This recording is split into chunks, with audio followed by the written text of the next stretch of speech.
नमस्कार, आप देख रहे हैं चुने न्यूज। मैं हूं आपके साथ उन्नति भटनागर। बुलेटिन की शुरुआत करेंगे, लेकिन उससे पहले आपको सीधा लिए चलते लखनऊ। सीएम योगी आदित्यनाथ राष्ट्रीय युवा दिवस पर कार्यक्रम आयोजित है, वहां से क्या कुछ कहना सुनवाते हैं। युवा पीढ़ी को और अंततः समाज और राष्ट्र को खोखला बना देता है। इसके खिलाफ उस अभियान को चलाने की आवश्यकता है। एक खेल के माध्यम से एक काम और दूसरा युवक मंगल दल और महिला मंगल दल, दूसरा जो काम करे वह करे जल संरक्षण का कार्य। और जल संरक्षण के साथ यानी हर गांव में कहीं चेक डैम बनाकर, कहीं पर अमृत सरोवर बनाकर, कहीं पर पुराने कुएं होंगे उनको जो पाड़ दिया गया था उनको फिर से उत्खनन करवा करके उनका पुनरुद्धार करवा करके इस कार्य के साथ जुड़े। और आगे से हम लोग राज्य स्तरीय विवेकानंद यूथ अवार्ड उन्हीं को देंगे जो इस प्रतिस्पर्धा में खड़े उतरेंगे। यानी जल संरक्षण के साथ ही जो हमारी प्राचीन नदियां थी, पुरानी नदियां, हर जनपद में कोई ना कोई पुरानी नदी है। उस नदी पर लोगों ने कब्जा कर लिया, कोई खेत जोत रहा है, कोई कब्जा करके उसमें अलग तरीके से कुछ पड़ चुकी हैं समय के अनुरूप। लेकिन अब जो नई स्कीम आई है, इस स्कीम का भी आप ग्राम पंचायत के साथ बैठ करके लाभ उठा सकते हैं। गांव के लोगों को श्रमदान करने के लिए प्रेरित कर सकते हैं और कह सकते हैं कि जो नई स्कीम अभी प्रधानमंत्री जी ने दी है, विकसित भारत जी राम जी, इसके माध्यम से हर गांव में रोजगार का सृजन होना है। हम इसका भी पैसे का इस्तेमाल करके उस नदी को पुनरुद्धार करने की दिशा में आगे बढ़ सकते हैं। और फिर बरसात के समय हमारा प्रयास होना चाहिए कि एक पेड़ मां के नाम। हर गांव का व्यक्ति, जितनी आबादी है, किसी परिवार में 10 लोग हैं, 10 पेड़ उस परिवार के हर सदस्य के द्वारा लगाई जानी चाहिए। याद करना, उत्तर प्रदेश आबादी का सबसे बड़ा राज्य। हमने पिछले 8 वर्ष के अंदर वृक्षारोपण का सघन अभियान चलाया, विकास के भी कार्य कराए। इस सब के बावजूद उत्तर प्रदेश देश के अंदर बड़े राज्यों में नंबर 1 पर है, जिसने अपने यहां ग्रीन कवर को बढ़ाया है, यानी जिसमें हमारे यहां वन आच्छादन बढ़ा है। ये प्रयास करने से होता है। ये प्रकृति के प्रति भी और पर्यावरण के प्रति भी हमारी जिम्मेदारी भी है और हमारी जवाबदेही का हिस्सा भी है। हम सबको इसके साथ जुड़ना होगा। और मैं जितने भी हमारे अवार्डी हैं, इन सब से, ये व्यक्तिगत रूप से भी और संस्थागत रूप से भी, जिन्हें आज यहां पर एक पुरस्कार दिया गया है, इनसे भी मैं कहूंगा खेलकूद प्रतियोगिता के साथ साथ गांव के अंदर टीम भाव के साथ कार्य करने के लिए प्रेरित करना। खेल का मैदान, मिनी स्टेडियम, स्टेडियम के निर्माण के कार्यक्रम को आगे बढ़ाना, इस पे कोई कब्जा न करने पाए इसको आगे बढ़ाना, जल संरक्षण के बड़े अभियान के साथ जुड़ना और बाद में नदी पुनरुद्धार, कुओं का पुनरुद्धार करना। और इसके साथ ही हम वहां पे बृहद वृक्षारोपण के कार्यक्रम के साथ भी जुड़े। इस बार भी हमने टारगेट तय किया है। इस बार बरसात में, अभी तो ये जनवरी का महीना चल रहा है, लेकिन जब जुलाई के प्रथम सप्ताह के से हमारा वन महोत्सव प्रारंभ होगा, 35 करोड़ वृक्षारोपण के एक बृहद लक्ष्य को हम ले रहे हैं। हर युवक मंगल दल भी अपनी ग्राम पंचायत के इस कार्यक्रम को जोड़े। अभी से आपकी तैयारी होनी चाहिए, अभी से तैयारी हो जाए। ये तैयारी आज से आप प्रारंभ करेंगे, उस समय पेड़ हम देंगे, कुछ पौध आप भी तैयार करवाइए, बाकी पेड़ हम भी देंगे। हर प्रकार की पौध हमारे पास है। खेत यानी इमारती लकड़ियों के भी हैं, फलदार के भी हैं, छायादार के भी हैं, औषधियों के भी हैं। इन सब को हमें आगे बढ़ाना पड़ेगा। ये हमारा एक प्रयास होना चाहिए। दूसरा जो महत्वपूर्ण है कि प्रयास करने से वह सब कुछ हो सकता है। आज आदरणीय प्रधानमंत्री जी की प्रेरणा से युवाओं के लिए अनेक स्कीम चल रही है। आप याद करिए ना, युवाओं के रोजगार सृजन की दिशा में जो प्रयास मिशन रोजगार का चला है, डबल इंजन सरकार के द्वारा प्रारंभ किया गया है। अकेले उत्तर प्रदेश में हम लोगों ने 9 लाख युवाओं को सरकारी नौकरी दी है। 9 लाख युवाओं को सरकारी नौकरी। याद करिए, अब इसमें कोई सिफारिश नहीं चलती है, कोई पैसे का लेन देन नहीं होता है, और महाभारत के रिश्ते वसूली करने के लिए भी नहीं निकल सकते। निकलेंगे तो जेल जरूर जाएंगे। युवाओं के साथ अब कोई खिलवाड़ नहीं कर सकता। दूसरा, हम लोगों ने यह भी सुनिश्चित किया है कि प्रदेश के अंदर कानून व्यवस्था का बेहतर माहौल बना करके प्रदेश के युवाओं को, सबसे अधिक युवा देश का यूपी में स्केल था, उसकी स्किलिंग में उसको बदलना और स्किलिंग को फिर स्पीड के साथ जोड़ देना। जहां का है वहीं उसको रोजगार मिल सके, नौकरी मिल सके, उद्योग लगे हैं। याद करिए, 15 लाख करोड़ रुपए के निवेश के प्रस्ताव तक जमीनी धरातल पर उतारे गए हैं। वन डिस्ट्रिक्ट वन प्रोडक्ट के माध्यम से परंपरागत उद्यम को प्रोत्साहित किया गया है और इन दोनों को मिलाकर के 2 करोड़ से अधिक युवाओं को इनके माध्यम से प्रदेश के अंदर ही रोजगार और नौकरी की गारंटी भी मिली है। ये प्रयास से होता है और उस प्रयास का ही हिस्सा है कि जिसको लागू किया गया हुआ तो है ही, साथ साथ हमने स्वतः रोजगार के लिए भी अनेक स्कीम चलाई है। याद करिए, पीएम साहब ने पीएम स्टार्टअप और पीएम स्टैंड अप की स्कीम लागू की थी। अनेक योजनाएं लागू हुई।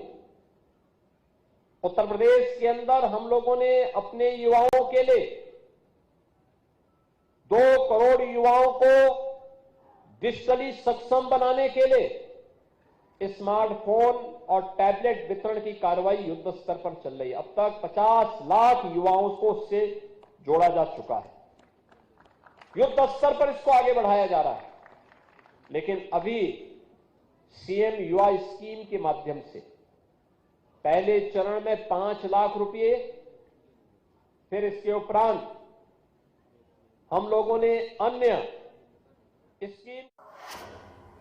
तो सीएम योगी आदित्यनाथ को आप सुन रहे थे। युवाओं के लिए क्या कुछ बेहतर किया जा रहा है, इसका जिक्र करते हुए सीएम योगी आदित्यनाथ नजर आ। अब खबरों में बढ़ेंगे आगे, जहां लखनऊ में एआई एंड हेल्थ इनोवेशन सम्मेलन का 2 दिवसीय शुभारंभ किया गया है, जहां मुख्यमंत्री ने इसका शुभारंभ किया है। और इस अवसर पर सीएम योगी आदित्यनाथ ने कहा है कि आर्टिफिशियल इंटेलिजेंस के माध्यम से उत्तर प्रदेश को हेल्थ इनोवेशन से पावर हाउस बनाया जाएगा। सम्मेलन में केंद्रीय मंत्री जितेंद्र प्रसाद, डिप्टी सुजेश पाठक समेत कई वरिष्ठ अधिकारी मौजूद रहे। वहीं इस मौके पर सीएम योगी ने कहा कि हमारे सामने चैलेंज था कि हर जिले में मेडिकल कॉलेज हो, हम उस दिशा में आगे बढ़े। 2017 के पहले निजी और गवर्नमेंट स्तर पर प्रदेश के अंदर कुल 40 मेडिकल कॉलेज संचालित हो पा रहे थे और आज हम लोगों ने इसकी संख्या बढ़ा करके 81 की है। 81 मेडिकल कॉलेजेस यूपी के अंदर चल रहे हैं। 2 एम्स यूपी के अंदर संचालित हो रहे हैं।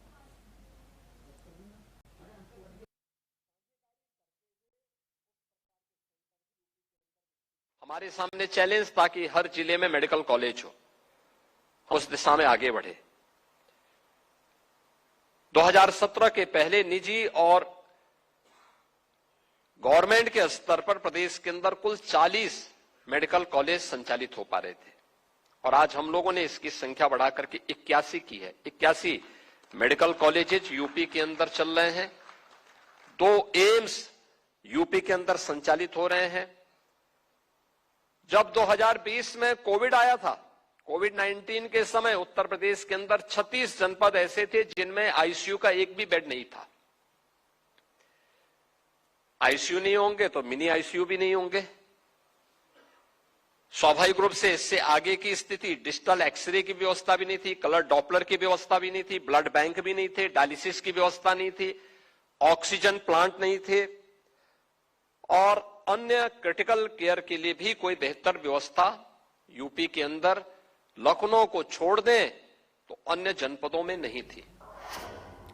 मुख्यमंत्री योगी आदित्यनाथ ने अपने सरकारी आवास 5 कालिदास मार्ग में जनता दर्शन कार्यक्रम में आम लोगों की समस्याएं सुनी हैं। मुख्यमंत्री ने सभी शिकायतों को गंभीरता से लिया और संबंधित अधिकारियों को निर्देश दिए कि जनता की समस्याओं का प्राथमिकता के साथ शीघ्र समाधान किया जाए। तो वहीं कार्यक्रम में कई विभागों के अधिकारी भी मौजूद रहे और उन्होंने मौके पर ही समस्याओं के निस्तारण की प्रक्रिया पर चर्चा की। सीएम योगी ने अधिकारियों को जल्द समस्याओं का समाधान करने के निर्देश दिए हैं।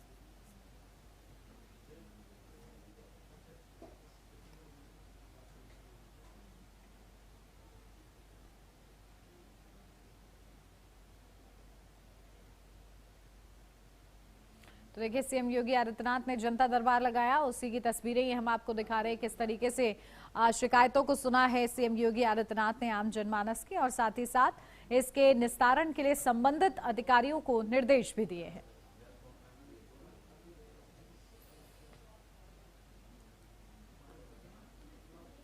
तो सीएम आवास पर ही ये खास कार्यक्रम जनता दरबार आयोजित रहा। कई विभागों के अधिकारी भी इस कार्यक्रम में मौजूद रहे ताकि समस्याओं का निस्तारण हो सके।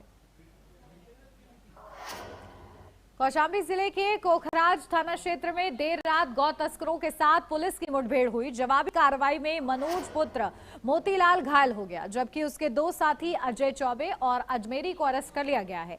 घायल आरोपी को इलाज के लिए अस्पताल भेजा गया है। पुलिस मुठभेड़ के दौरान गैंग के बाकी 4 आरोपियों की तलाश में लगातार दबिश दी जा रही है। घटना से पहले 12 बैल अवैध वध के लिए बाहर ले जाने की योजना थी, लेकिन स्थानीय सूचना पर पुलिस ने कार्रवाई की। पकड़े गए आरोपियों ने गौवंश बिहार में बेचने की बात स्वीकार की है। संतोष सिंह, सीओ कौशाम्बी यूपी की ओर से तमाम जानकारी इस संबंध में दी गई है।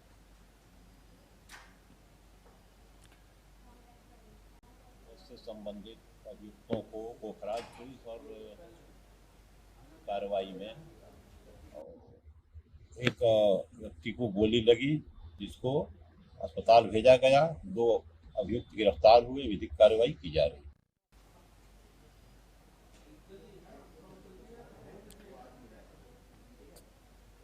तो देखिए, गैंग के बाकी 4 लोगों पर भी कार्रवाई। तो मनोज घायल हुआ है, अजय चौबे और अजमेरी अरेस्ट करे गए हैं। देखिए, लगातार 4 आरोपियों की तलाश जारी है। पुलिस और गौ तस्करों की ये मुठभेड़ बताई जा रही है। तो देखिए, गौ तस्करों के खिलाफ ये बड़ा अभियान और इस दौरान बड़ी सफलता मिली है पुलिस को। अपडेट ले लेते हैं, हमारे संवाददाता धर्मेंद्र सोनकर हमारे साथ जुड़ गए हैं। धर्मेंद्र, क्या कुछ जानकारी मिल रही है? गौ तस्करों के साथ मुठभेड़ में बड़ी सफलता पुलिस के हाथ लगी है। बता दें, यूपी के कौशाम्बी के कोखराज थाना क्षेत्र में बीते 3 या 4 तारीख को जो है रात में मुखबिर की कुछ ग्रामीणों ने सूचना दिया थाना कोखराज की कुछ बैल हैं को एक झाड़ियों में बांध कर रखा गया है। सूचना में पहुंची पुलिस ने बैलों को वहां पे मुक्त करवाया और वहीं से सूचना मिली कुछ गौ तस्कर लोग हैं जिन्होंने ये घटना को अंजाम दिया, जो कौशाम्बी व फतेहपुर व बिहार के रहने वाले थे। और उसी पे कौशाम्बी पुलिस ने मुकदमा दर्ज करके इसकी जांच पड़ताल शुरू कर दी है। जहां पे बता दे कि बीती रात पुलिस कोखराज व सर्विलांस टीम, एसओजी टीम ने दबिश दे करके कुछ 3 लोगों को गिरफ्तार किया और वहीं घेराबंदी करते समय पुलिस पे फायरिंग की गई गौ तस्करों के द्वारा, जिसके बीच में उसी दरमियान आपसी बचाव को लेकर पुलिस ने भी इस पे जवाबी फायर दिया, जिसमें एक व्यक्ति के पैर में गोली लग गई, जिसको उसको इलाज के लिए जिला अस्पताल भर्ती कराया गया और बाकी 4 की जो है तलाश जारी दी है अभी। ठीक है, बहुत शुक्रिया धर्मेंद्र आपका तमाम जानकारी के लिए। या रुक रहे छोटे से ब्रेक के लिए, जल्द हाजिर होते हैं।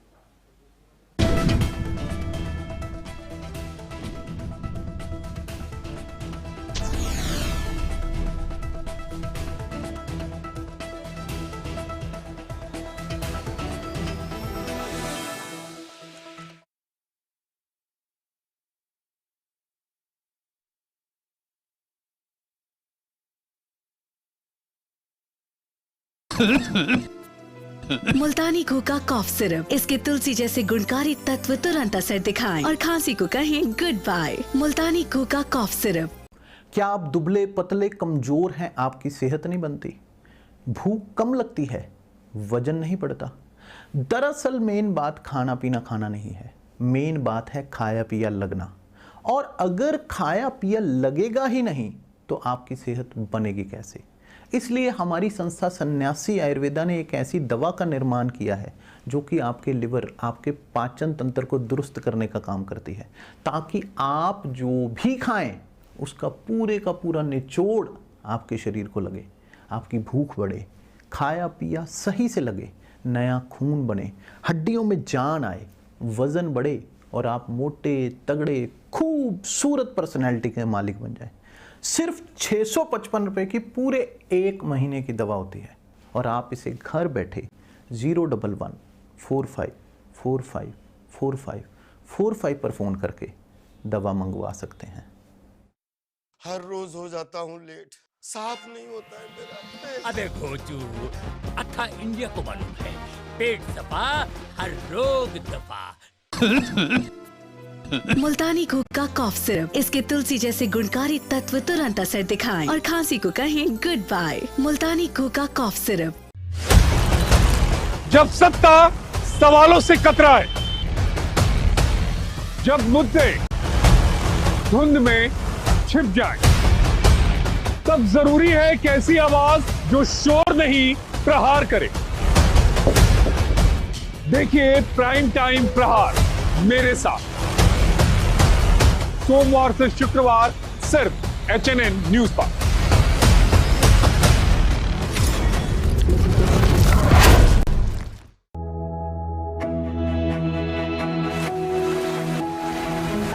इस मिट्टी में किसान सोना उगाते हैं।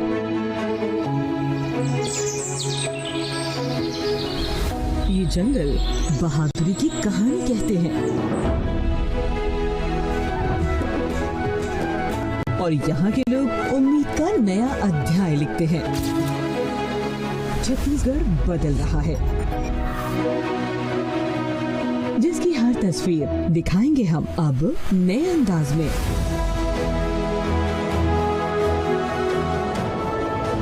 खबर छत्तीसगढ़, HNN न्यूज पर।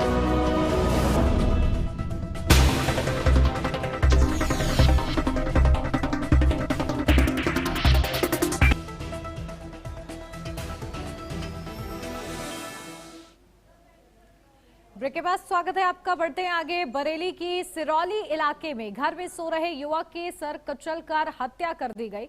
सूचना मिलने पर पहुंची पुलिस ने शव को कब्जे में लेकर पोस्टमार्टम के लिए भेजा है और पत्नी को संदिग्ध मानकर पूछताछ शुरू की गई है।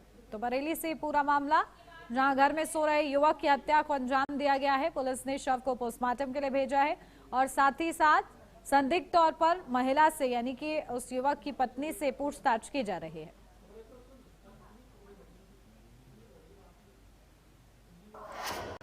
रुक करेंगे लखनऊ से आ रही इस वक्त की बड़ी खबर का, जहां KGMU में डॉक्टरों के बड़े आंदोलन का ऐलान संभव। सूत्रों के हवाले से खबर, आज डॉक्टर्स की बैठक होगी। तो बैठक में आंदोलन की रणनीति तय होगी। महिला आयोग उपाध्यक्ष के दौरे के बाद बवाल। तो चीफ प्रॉक्टर ने FIR के लिए लेटर लिखा है। तो पुलिस ने अब तक FIR नहीं दर्ज की है। तो FIR ना होने पर KGMU प्रशासन नाराज है। तो KGMU में भारी पुलिस बल तैनात। लखनऊ से इस वक्त की बड़ी खबर, KGMU में डॉक्टरों के बड़े आंदोलन का ऐलान संभव बताया जा रहा है। आज डॉक्टर्स की अहम बैठक होगी और देखिए अहम बैठक डॉक्टर्स की बताई जा रही है। बैठक में आंदोलन की रणनीति तय होगी। तो महिला आयोग उपाध्यक्ष के दौरे के बाद बवाल। चीफ प्रॉक्टर ने FIR के लिए लेटर लिखा है। तो पुलिस ने अब तक FIR दर्ज नहीं की है। तो FIR ना होने पर KGMU प्रशासन नाराज हुआ है। तो देखिए आज डॉक्टरों की जो ये बैठक है, ऐसे में संभावना है कि ऐलान सामने आ सकता है आंदोलन को लेकर। अपडेट ले लेते हैं, हमारे संवाददाता पुनीत मोहन हमारे साथ जुड़ गए हैं। पुनीत, आज डॉक्टर्स की अहम बैठक है, क्या कुछ होने की संभावना? देखिए, जिस तरीके से केजीएमयू में लगातार डॉक्टर रमीज को लेकर के महिला आयोग और केजीएमयू प्रशासन आमने सामने है, और शुक्रवार को महिला आयोग के उपाध्यक्ष अपर्णा यादव जब वहां पर गई, उसके बाद हिंदू संगठन के लोगों ने और उनके समर्थकों ने जमकर हंगामा किया था। तोड़फोड़ के भी आरोप हैं, जिसकी एफआईआर करने के लिए पत्र चीफ प्रॉक्टर ने चौक थाने में दिया था, लेकिन आज तक कोई एफआईआर नहीं हुई है। अब ऐसे में आज दोपहर बाद कॉन्फ्रेंस हॉल में एक बड़ी बैठक बुलाई गई है। माना जा रहा है कि आर पार की लड़ाई के मूड में है केजीएमयू प्रशासन के लोग। इसमें पहले भी इंडियन मेडिकल ऑफ एसोसिएशन के जो पदाधिकारी हैं वो आपत्ति दर्ज करा चुके हैं, क्योंकि जिस तरीके से चीफ प्रॉक्टर ने एफआईआर कराने के लिए एप्लीकेशन दी, उस पर कोई भी सुनवाई नहीं हो रही है, और जो कुलपति का ऑफिस है उस पर भी तोड़फोड़ हुई थी। फिलहाल पूरा मामला प्रशासन के भी संज्ञान में है। अपर्णा यादव खुद मुख्यमंत्री से मिली थी, उन्होंने भी शिकायत करी कि केजीएमयू प्रशासन की हीला हवाली के चलते डॉक्टर रमीज कांड होने के बाद 2 दिन तक मौजूद था, उसके बाद वहां से फरार हो गया था। जी बिल्कुल। और देखिए, अब इस पूरे मामले को किस तरीके से गंभीरता से लिया जाएगा और पुलिस के संज्ञान में कैसे आ रहा है ये मामला? देखिए, सीधे तौर पर जिस तरीके से पुलिस ने इस मामले में फिलहाल कार्रवाई करते हुए डॉक्टर रमीज को गिरफ्तार किया, उसके माता पिता को गिरफ्तार किया है, और एक के बाद एक नए खुलासे हो रहे हैं। डॉक्टर रमीज के जो पिता हैं उसकी भी 2 शादी हुई थी, उसने भी धर्मांतरण कराया था, पहली पत्नी हिंदू धर्म से थी। अब ऐसे में लगातार पूछताछ जारी है, छांगुर कनेक्शन भी निकला है, लेकिन इस पुलिस की कार्रवाई से केजीएमयू प्रशासन संतुष्ट नहीं। उनका साफ तौर पर कहना है कि हमारे कार्यालय में जो हमारे कैंपस में तोड़फोड़ हुई है उस पर कोई एक्शन अगर नहीं लिया गया तो केजीएमयू के जो डॉक्टर हैं और चिकित्सा कर्मी हैं वो हड़ताल पर चले जाएंगे। फिलहाल क्या कुछ होगा ये बैठक के बाद ही तय हो पाएगा। जी बिल्कुल। और क्योंकि ये बताया जा रहा है कि अभी तक एफआईआर भी दर्ज नहीं की गई है, ऐसा अब बदला है कि ऐसा ही हुआ है कि अभी तक दर्ज नहीं हुई है? देखिए, अभी तक इस मामले में फिलहाल कोई एफआईआर दर्ज नहीं हुई है, और महिला आयोग के अध्यक्ष बबीता चौहान भी उपाध्यक्ष समर्थन में उतर आई हैं। उनका साफ तौर पे कहना है कि कुलपति केजीएमयू की जो है उनको महिला आयोग के उपाध्यक्ष से मुलाकात करनी चाहिए थी। उन्होंने घंटों खड़े होकर के गेट पर वेट किया। अब फिलहाल केजीएमयू प्रशासन और महिला आयोग एक दूसरे पर आरोप प्रत्यारोप लगा रहे हैं। जिस तरीके से महिला आयोग का साफ तौर पे कहना है कि डॉक्टर रमीज के मामले की शिकायत कई बार एचओडी से करी गई, पीड़िता ने करी थी, लेकिन कोई कार्रवाई नहीं हुई। केजीएमयू में पढ़ाई के अलावा सब कुछ होता है, यहाँ लव जिहाद होता है, यहाँ सारे काम होते हैं, लेकिन पढ़ाई नहीं होती। फिलहाल केजीएमयू प्रशासन भी एक्शन मोड में है। उनका साफ तौर पे कहना है कि कैंपस में तोड़फोड़ करने का अधिकार किसी को नहीं है। अगर उनकी नाराजगी थी तो वो मुख्यमंत्री को सूचित कर सकते थे या शिकायत दर्ज करा सकते थे। बिल्कुल। अब देखिए पुनीत, डॉक्टर्स की बैठक पर नजर बना के रखिएगा। फिलहाल के लिए बहुत शुक्रिया आपका। बढ़ेंगे आगे। सेंट्रल नोएडा के थाना इकोटेक का 3 क्षेत्र में पुलिस और 25,000 रुपए के इनामी बदमाश के बीच मुठभेड़ हो गई। चेकिंग के दौरान बाइक सवार बदमाश ने पुलिस पर फायरिंग की, जिसके जवाब में पुलिस की कार्रवाई में आरोपी के पैर में गोली लगी और वो घायल हो गया। घायल बदमाश की पहचान दानिश पुत्र नवाब के रूप में हुई है। उसके कब्जे से चोरी की मोटरसाइकिल और अवैध तमंचा बरामद किया गया है। आरोपी गैंगस्टर एक्ट में वांछित था और उस पर इनाम घोषित था। घायल को इलाज के लिए अस्पताल भेजा गया है।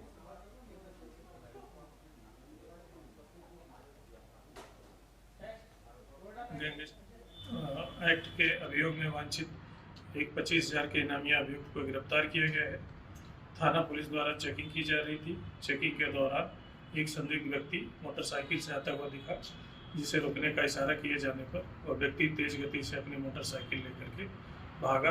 पुलिस द्वारा पीछा किया गया। तेज गति होने के कारण कुछ दूर जाकर के उसकी मोटरसाइकिल गिर गई। पुलिस को पास आता देख उस व्यक्ति ने पुलिस के ऊपर जानलेवा हमला करते हुए फायर किया। जवाबी कार्रवाई में आत्मरक्षा पुलिस द्वारा किए गए फायर से उसके पैर में गोली लगी। व्यक्ति को गिरफ्तार किया गया। पूछताछ में उसने अपना नाम दानिश बताया। अपडेट ले लेते हैं। हमारे संवाददाता अभिषेक भाटी हमारे साथ जुड़ गए हैं। अभिषेक, क्या कुछ जानकारी? देखिए 25,000 का इनामी था ये, कितनी बड़ी गिरफ्तारी, कितनी बड़ी सफलता?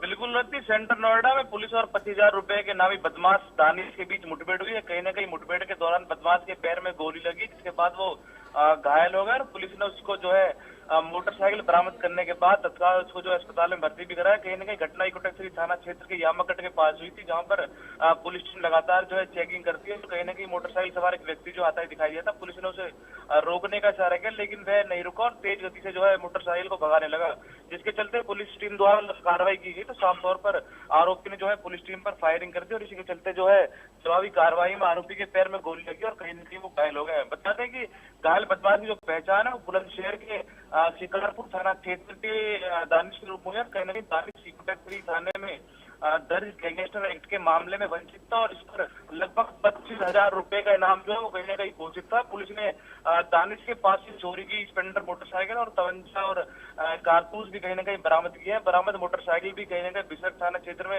एक चोरी के मामले में संबंधित थी और पूछताछ में आरोपी ने बताया कि वो चोरी की फिराक में बंद घरों और फैक्ट्रियों में कहीं न कहीं रेकी करता था।